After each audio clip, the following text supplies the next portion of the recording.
We are, as a people, inherently and historically opposed to secret society, opposed to secret oaths, opposed to secret proceedings, secret proceedings.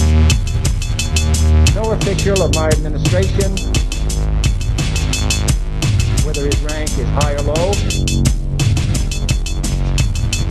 should interpret my words here tonight as an excuse to censor the news, to stifle dissent, to cover up our mistakes, or to withhold from the press and the public the facts they deserve to know.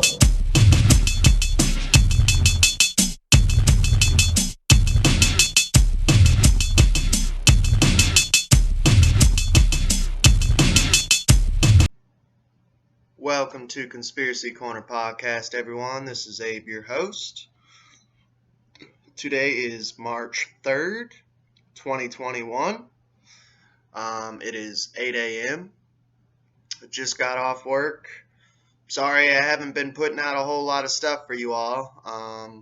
I did a 9-day stretch for work, which is fine by me because if you've been tuning in, we had to put in, I think it was $2,500 to fix the transmission that we bought. Transmission was a used one, an old one. It's all we could afford at the time, so it broke pretty quick. But I mean, you gotta do what you gotta do when you're poor, you know. So yeah, I'm not complaining. I've been working a lot. So that's why I haven't been putting out a lot of podcasts. 9-day stretch in a row. Today's my first day off in 9 days. I don't know. I might make a video today though. If you're not subscribed to me on YouTube, go ahead and look up Abe Williams. The profile picture is a sideways dream catcher.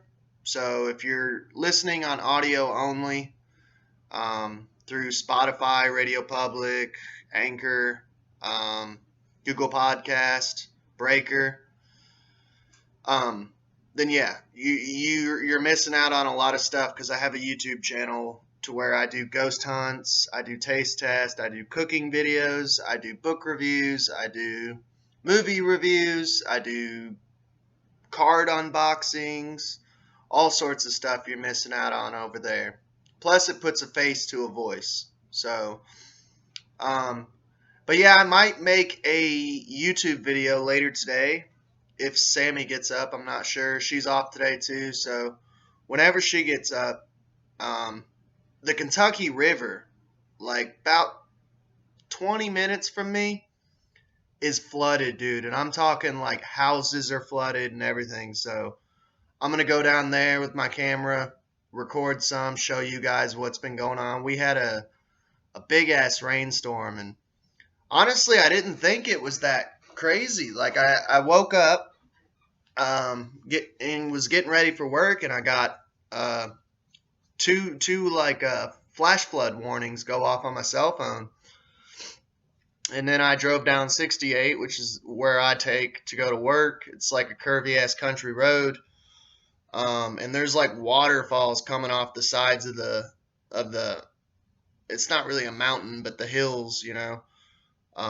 Just big ass waterfalls. This big ass rock fell in the middle of the road, and I was like, oh shit. Like, it's like Noah's Ark type stuff, man. And yeah, I mean, where it's a country road though, you can't really see the sides and stuff. But I drive along the Kentucky River and then I cross it at one point. And we actually did some filming out there. So yeah, check out the YouTube channel. I think it was like an abandoned tunnel or something we did a video on.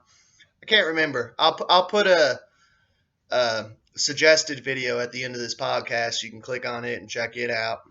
But yeah, dude, it flooded like crazy down there. So we'll probably do some recording, maybe, if Sammy gets up. If not, I don't know. Just depends on if she gets up or not. because I want to take her down there and show her. But we are doing a second episode on the Salem witch trials. We left off at a little bit of a cliffhanger. The little girl, I can't recall her name at this moment, was acting all crazy like she's gonna jump out the window. This is based on true story, true people, true characters. I actually didn't plan on making this little mini series, but we did a mini series on torture devices, and they mentioned Giles Corey, which was one of the victims of the Salem witch trials. And I've been wanting to do an episode on the Salem witch trials. I didn't have it planned yet, and I was like, well, I got the Crucible. It's a short play. I was like, and honestly, it's pretty historically accurate. So I was like, I think it would be better and more entertaining to kind of go through the Crucible and read it, and tell you guys the story through it, rather than like me picking up textbooks, like historical textbooks. I don't want to drone on and on like a history class. I think that would be boring. I don't think you guys would enjoy it. This gives it a little bit of flair, and it's something that I eventually wanted to cover anyway. So, two birds, one stone, you know. But this is the arrival of Reverend Hale, Hale. So we shall get into the story of his arrival. All right, so Proctor, which is Abigail's ex-lover, he cheated on his wife with her, is shaking Abigail because she's getting all flaunty with him. Yeah, and this is what he's yelling at her. Do you look for whipping? A psalm is heard being sung below. Abigail in tears. I look for John Proctor that took me from my sleep and put knowledge in my heart. I never knew what pretense Salem was. I never knew the lying lessons I was taught by all these Christian women and their covenanted men. And now you bid me tear the light out of my eyes? I will not. I cannot. You loved me, John Proctor, and whatever sin it is, you love me yet. He turns abruptly to go out. She rushes to him. John, pity me, pity me. The words going up to Jesus are heard in the psalm, and Betty clasps her ears suddenly and whines loudly. Abigail says, Betty? She hurries to Betty, who is now sitting up and screaming. Proctor goes to Betty as Abigail is trying to pull her hands down, calling, Betty! Proctor, growing unnerved, what's she doing? Girl, what ails you? Stop that wailing! The singing has stopped in the midst of this, and now Paris rushes in. Paris says, What happened? What are you doing to her? Betty! He rushes to the bed, crying, Betty! Betty! Mrs. Putnam enters, feverish with curiosity, and with her Thomas Putnam and Mercy Lewis. Paris at the bed keeps lightly slapping Betty's face, while she moans and tries to get up. Abigail says, She heard you singing, and suddenly she's up and screaming. Mrs. Putnam says, The psalm, the psalm! She cannot bear to hear the Lord's name. Paris says, No, God forbid. Mercy, run to the doctor. Tell him what's happening here. Mercy Lewis rushes out. Mrs. Putnam says, Mark it for a sign. Mark it! Rebecca Nurse, 72, enters. She is white-haired, leaning upon her walking stick. Putnam says, pointing at the whimpering Betty, That is a notorious sign of witchcraft afoot, goody nurse. A prodigious sign. Mrs. Putnam says, My mother told me that. When they cannot hear the name of Paris trembling, says, Rebecca, Rebecca, go to her. We're lost. She suddenly cannot bear to hear the Lord's. Giles Corey, 83, enters. He is knotted with muscle, canny, inquisitive, and still powerful. And this is honestly what led us down this rabbit hole, was Giles Corey. Which, by the way, check out. There is a playlist now, so check out all the different torture device episodes if you're into the macabre, you know. There is a hard sickness here, says Rebecca. Giles Corey's so pleased to keep the quiet. Giles says, I've not said a word. No one here can testify I've said a word. Is she going to fly again? I hear she flies. Putnam says, Man, be quiet now. Everything is quiet. Rebecca walks across the room to the bed. Gentleness exudes from her. Betty is quietly whimpering, eyes shut. Rebecca simply stands over the child, who gradually quiets. And while they are so absorbed, we may put a word in for Rebecca. Well, we're not getting into that. That's like side stuff. Mrs. Putnam says, astonished, What have you done? Rebecca in thought now leaves the bedside and sits. Paris says, wondrous and relieved, What do you make of it, Rebecca? Putnam says eagerly, Goody nurse, will you go to my Ruth and see if you can wake her? Rebecca says, sitting down, I think she'll wake in time. Pray calm yourselves. I have 11 children, and I am 26 times a grandma. Damn, they was getting it on back then.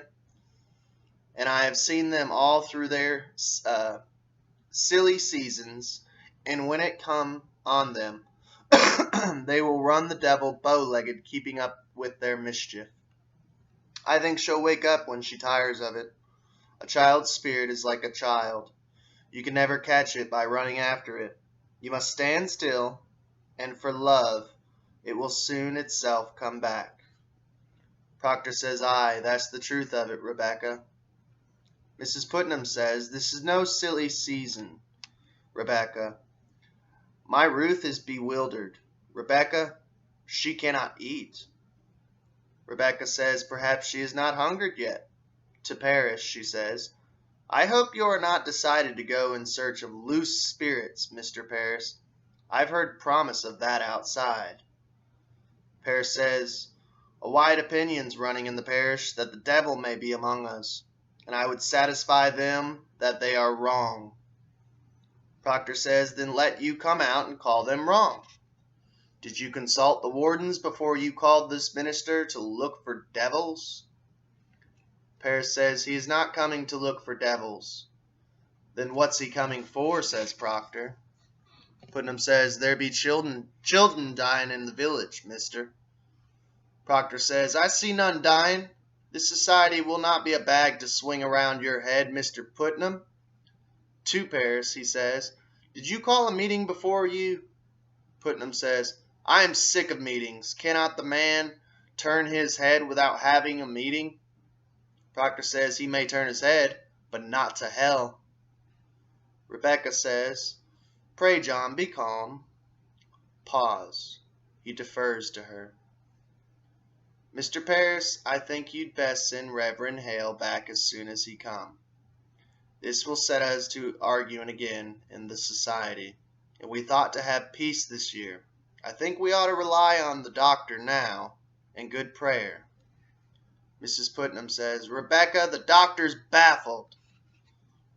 Rebecca says, If so he is, then let us go to God for the cause of it. There is prodigious danger in the seeking of loose spirits. I fear it, I fear it. Let us rather blame ourselves and... Putnam interrupts. How may we blame ourselves? I am one of 9 sons. The Putnam seed have peopled this province, and yet I have but 1 child left of 8, and now she shrivels. Rebecca says, I cannot fathom that. Mrs. Putnam says, with a growing edge of sarcasm, But I must. You think it's God work you should never loose a child nor grandchild either, and I bury all but 1. There are wheels within wheels in this village, and fires within fires. Putnam to Paris says, When Reverend Hale comes, you will proceed to look for signs of witchcraft here. Proctor says to Putnam, You cannot command, Mr. Paris. We vote by name in this society, not by acreage. Putnam responds, I never heard you worried so on this society, Mr. Proctor. I do not think I saw you at Sabbath meeting since snow flew. Yeah, Proctor questions Christianity. I'll say this. He pretty much, like a majority of the listeners and me also, knows that a lot of it's bullshit. He doesn't really like the mainstream church part of it. So he doesn't go to church. And honestly, he doesn't really like the other villagers.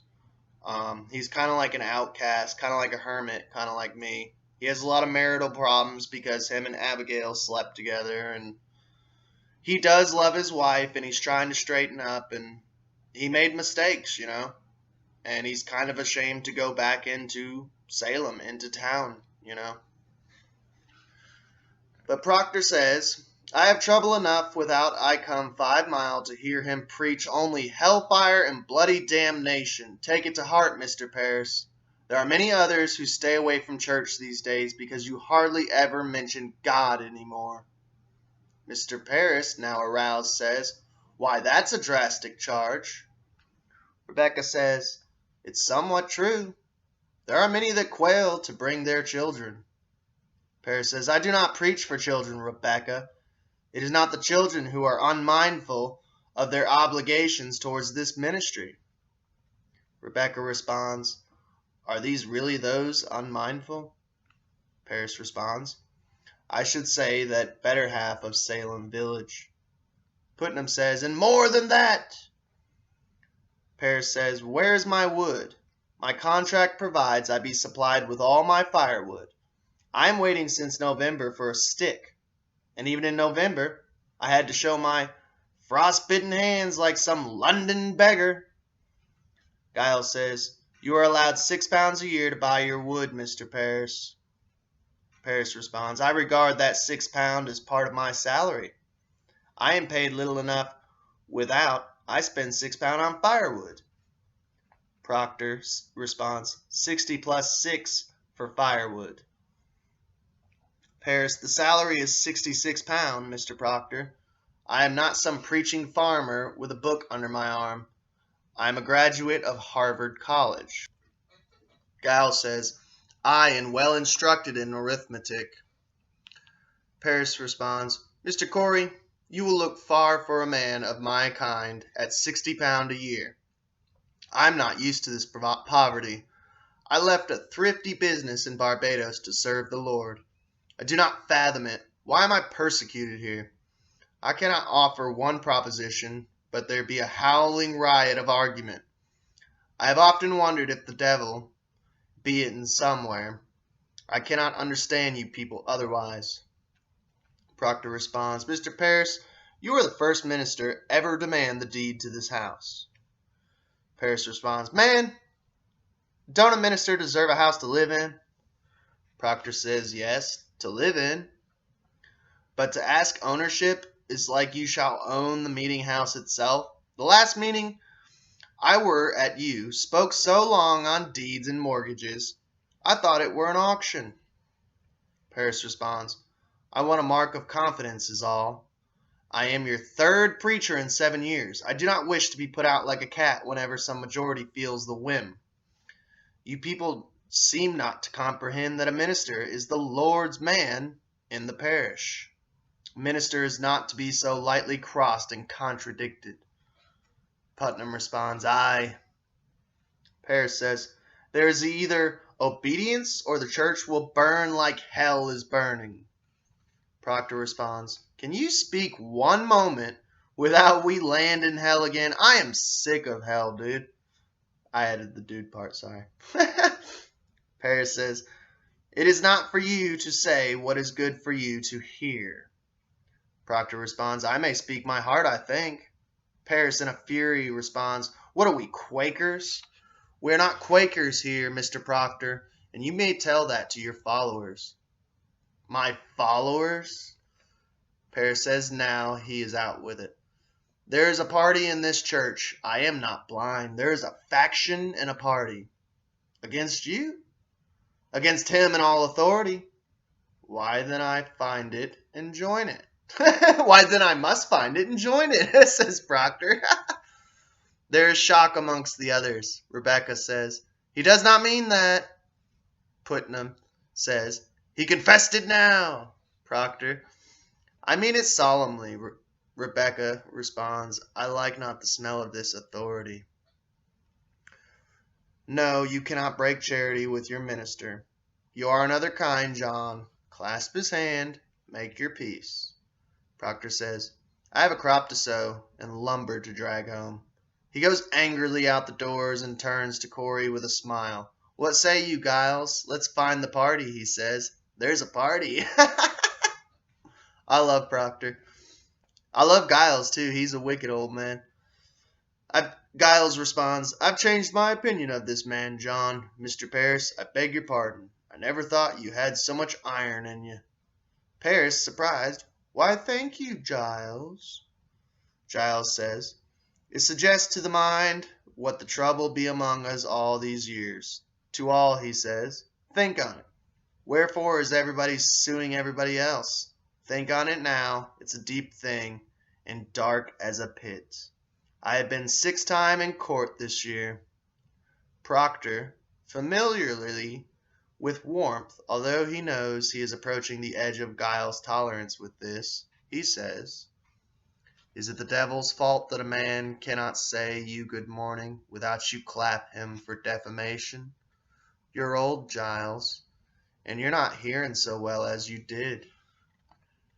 Giles, he cannot be crossed, responds, John Proctor, I have only last month collected £4 damages for your publicly saying I burned the roof off your house. And I, Proctor laughing, I never said no such thing, but I've paid you for it, so I hope I can call you deaf without charge. Now come along, Giles, and help me drag my lumber home. Putnam says, a moment, Mr. Proctor. What lumber is that you're dragging, if I may ask you? Proctor responds, my lumber, from out of my forest by the riverside.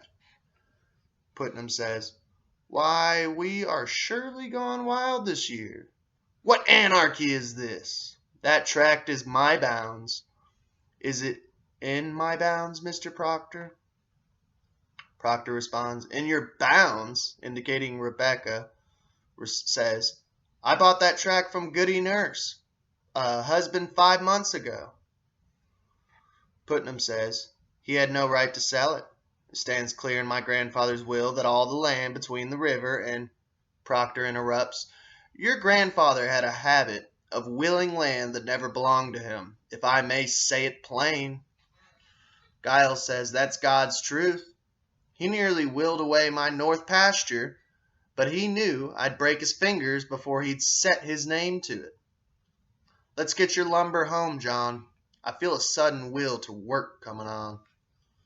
Putnam says, you load one oak of mine and you'll fight it to drag it home. Giles responds, aye, and we'll win too, Putnam. This fool and I. Come on.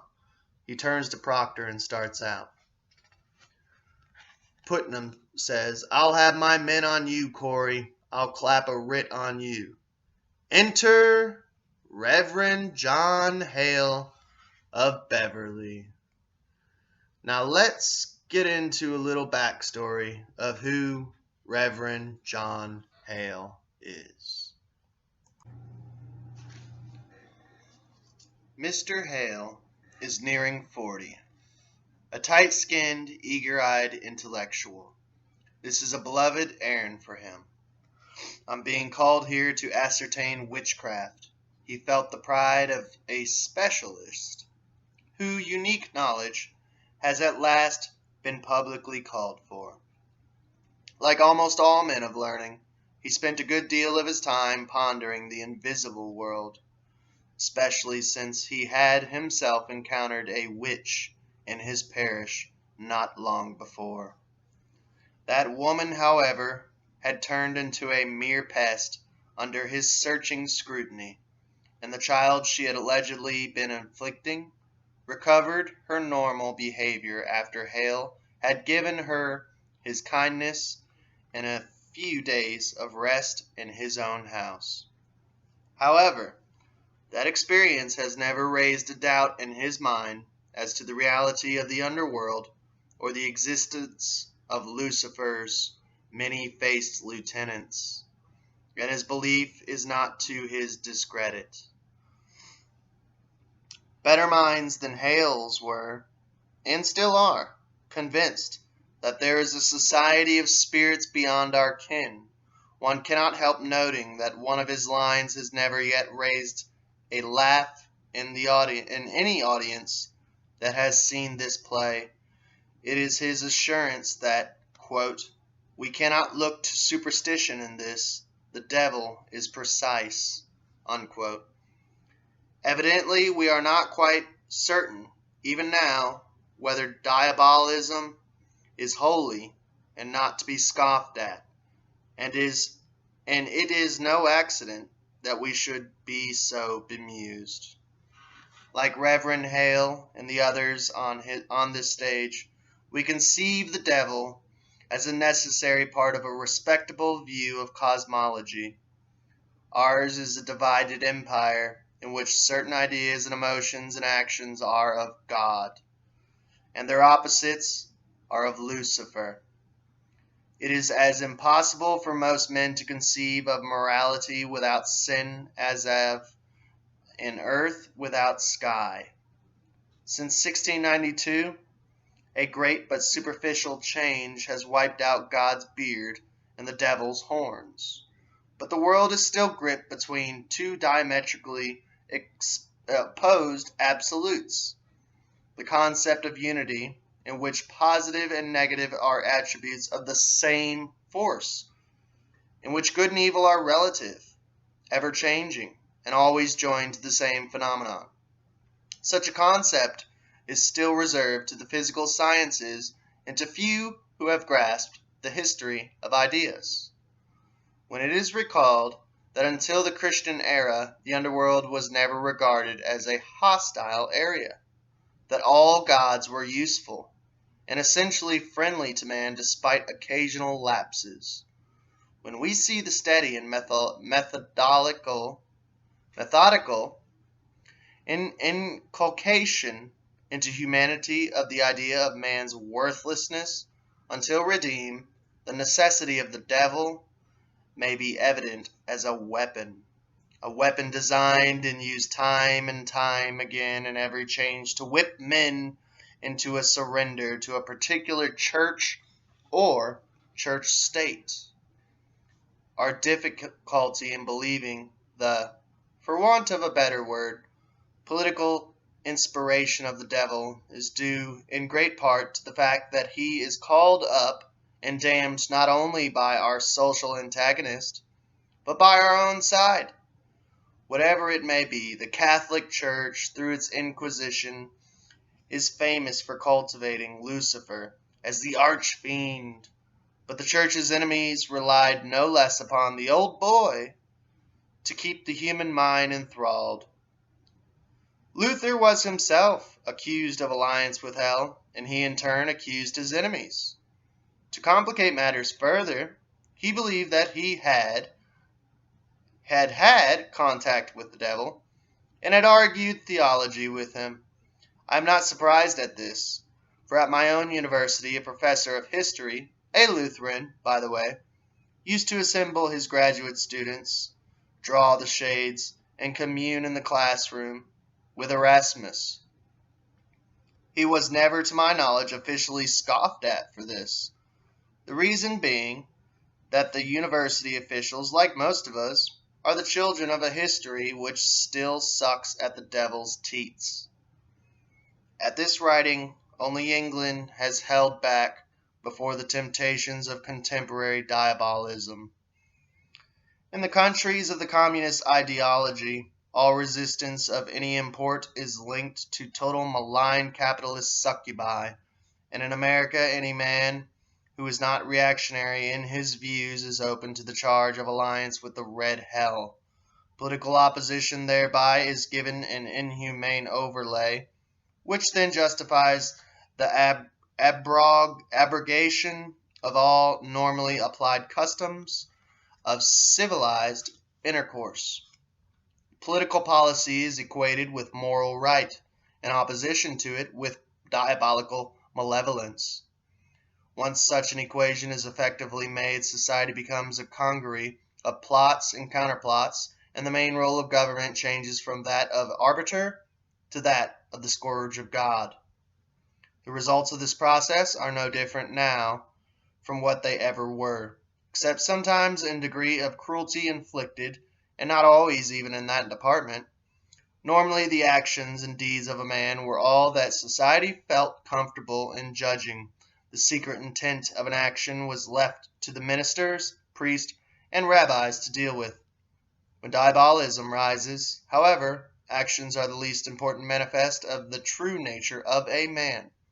The devil, as Reverend Hale said, is a wily one, and until an hour before he fell, even God thought him beautiful in heaven. The analogy, however, seems to falter when one considers that, while there were no witches then, there are communists and capitalists now, and in each camp there is a certain proof that spies of each side are at work undermining the other.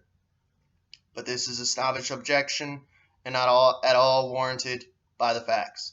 I have no doubt that the people were communing with and even worshiping the devil in Salem. And if the whole truth could be known in this case, as it is in others, we should discover a regular and conventionalized propagation of the dark spirit. One certain evidence of this is the confession of Tituba, the slave of Reverend Paris, and another is the behavior of the children, who were known to have indulged in sorceries with her. There are accounts of similar clatches in Europe, where the daughters of the towns would assemble at night, and sometimes with fetishes, sometimes with a selected young man, give themselves to love, with some bastardly results. The church, sharp-eyed, as it must be when gods long dead are brought to life, condemned these orgies as witchcraft and interpreted them rightly as a resurgence of the Dionysiac forces, which we got into the cult of Dionysus. You can look up that video too. It had crushed long before. Sex, sin, and the devil were early linked, and so they continued in Salem and are today. From all accounts, there are no more puritanical mores in the world than those enforced by the communists in Russia, where women's fashions, for instance, are as prudent and all covering as an American Baptist would desire. The divorce laws lay a tremendous responsibility on the father for the care of his children. Even the laxity of divorce regulations in the early years of the Revolution was undoubtedly a revulsion from the 19th century Victorian immobility of marriage and the consequent hypocrisy that developed from it. If for no other reasons, a state so powerful, so jealous of uniformity of its citizens, cannot long tolerate the atomization of the family, and yet the American eyes at least, there remains the conviction that the Russian attitude toward women is lascivious. It is the devil working again, just as he is working with the Slav, who is shocked at the very idea of a woman's disrobing herself in a burlesque show. Our opposites are always robed in sexual sin, and it is from this unconscious conviction that demonology gains both its attractive sensuality and its capacity to infuriate and frighten. Coming into Salem now, Reverend Hale conceives of himself much as a young doctor on his first call. His painfully acquired armory of symptoms, catchwords, and diagnostic procedures are now to be put to use at last.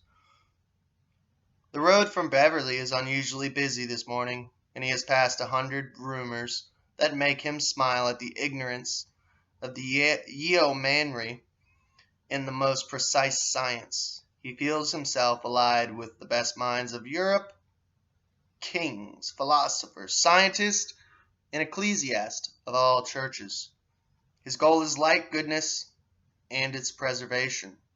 And he knows the exaltation of the blessed whose intelligence, sharpened by minute examinations of enormous tracts, is finally called upon to face what may be a bloody fight with the fiend himself. We are, as a people, inherently and historically opposed to secret society, opposed to secret oaths, opposed to secret proceedings. Secret proceedings. No official of my administration, whether his rank is high or low,